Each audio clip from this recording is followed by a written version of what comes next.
Hola, soy Bruce Barnaby, docente de la Facultad de Derecho, especializado en Derechos Humanos y Derecho Internacional. Esta es una entrevista para el portal jurídico interdisciplinario Polemos.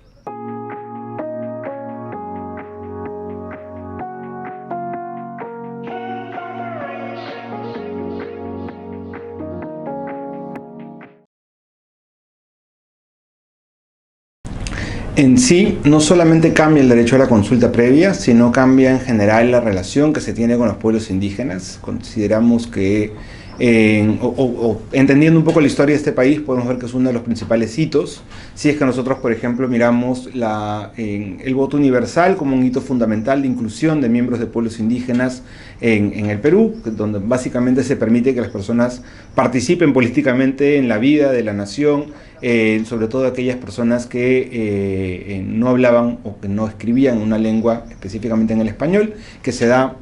recién más o menos en el año 79, 80 con la primera votación. Si nosotros consideramos la Comisión de la Verdad como un hito fundamental para determinar y darnos cuenta que el mayor porcentaje de personas que fallecieron durante el conflicto en el Perú son personas que no hablaban español, pertenecientes a pueblos indígenas en la zona amazónica y en la zona andina, y el baguazo en tanto conflicto social que gatilla una discusión de política pública y que permite sobre todo la inclusión en el marco jurídico, no solamente la ley de consulta previa y de todo el mecanismo que se constituyó, sino de una institucionalidad, de una base de datos y de una serie de herramientas jurídicas que permiten y que incluyen, que involucran, que crean el sujeto jurídico pueblo indígena en nuestro marco en político y jurídico, ¿no? Eso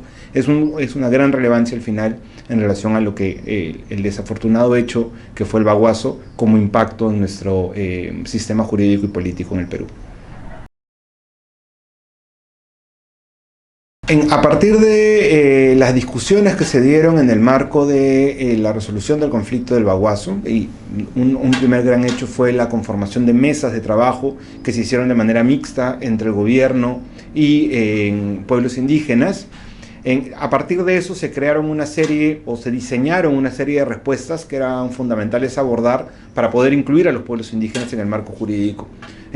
Recordemos que antes de eso existía, aún ahora, el reconocimiento de comunidades nativas y comunidades campesinas, que si bien corresponden a formas de organización de pueblos indígenas, no son en esencia el mismo sujeto jurídico en el marco jurídico. Entonces, es a partir de la ley de consulta previa que se crea como consecuencia del baguazo, es a partir del reglamento de la ley de consulta previa, es a partir de las competencias que se le da al Viceministerio de Interculturalidad y sobre todo es a partir de la creación de la base de datos, que es esta entidad esta aproximación de política pública que no genera derechos, sino que reconoce la existencia de ciertos grupos para poder regular y trabajar a partir de la regulación, el reconocimiento de estos colectivos en particular. Entonces, se les puede identificar con la base, se les genera un marco institucional particular dentro del Ministerio de Cultura con el Viceministerio de Interculturalidad, se le da un marco jurídico con la ley y con el reglamento de la ley de consulta y se comienza a trabajar y fortalecer otros derechos de pueblos indígenas, como por ejemplo el derecho a la participación a través de distintos espacios, el derecho a la educación bilingüe, que comienza a articularse junto con el Ministerio de Educación de manera mucho más fuerte, el acceso como en salud intercultural y algunos otros derechos que se relacionan directamente con la aprobación de este marco. Podemos decir, luego de más de 10 años de crear esa ley, que ha sido aún un espacio altamente insuficiente. La crisis política de representación que tenemos en el país actualmente es una muestra clara de la insuficiencia de estas herramientas, de estos instrumentos en ese momento en particular, pero sin duda debemos decir que es un hito, un avance muy importante si es que nosotros comparamos el lento avance que se ha tenido en la inclusión de los miembros de los pueblos indígenas en nuestro marco político y jurídico a nivel nacional. Ahí es importante abordar esa pregunta conversando sobre lo que hay y viendo cuáles son aquellas cosas que se necesitan fortalecer. En el marco de protección de los defensores de derechos humanos, en los cuales están los defensores indígenas, como también los defensores ambientales, que en muchos casos están directamente relacionados,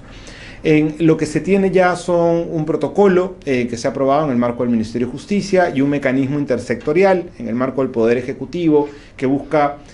fortalecer competencias, generar mecanismos de coordinación entre las distintas entidades que permitan abordar un problema que es muy grave, ¿no? Que ha generado una gran cantidad de violencia, sobre todo,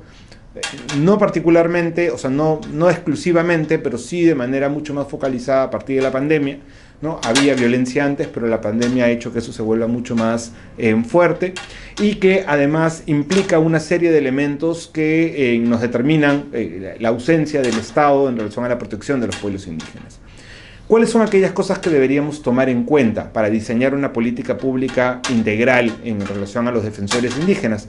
Deberíamos hablar desde tres elementos. Uno de ellos es la prevención, que se requiere fortaleciendo los derechos colectivos de los pueblos indígenas, tratando de sanear el tema de tierras y territorios, tratando de fortalecer los mecanismos de participación, tratando de fortalecer los mecanismos del acceso a servicios públicos por parte de las comunidades y sobre todo en fortalecer la relación con el Estado.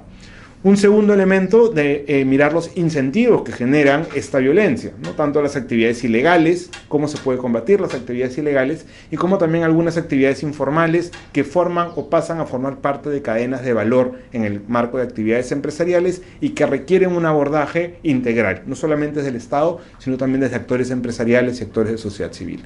Y finalmente un tercer gran elemento que está en el corazón de la regulación en el tema de pueblos indígenas, que es la coordinación constante entre el Estado y los pueblos indígenas. No se puede diseñar una respuesta que permita, que busque proteger a los pueblos indígenas si no se incluye a los pueblos indígenas en el diseño y la implementación de esa respuesta. Necesitamos fortalecer la relación que existe entre las entidades públicas, las organizaciones indígenas, tanto sus federaciones, tanto sus comunidades, para de esa manera poder diseñar una medida que sea realmente acorde a las necesidades que se tienen tanto en nuestra zona amazónica como en nuestra zona andina.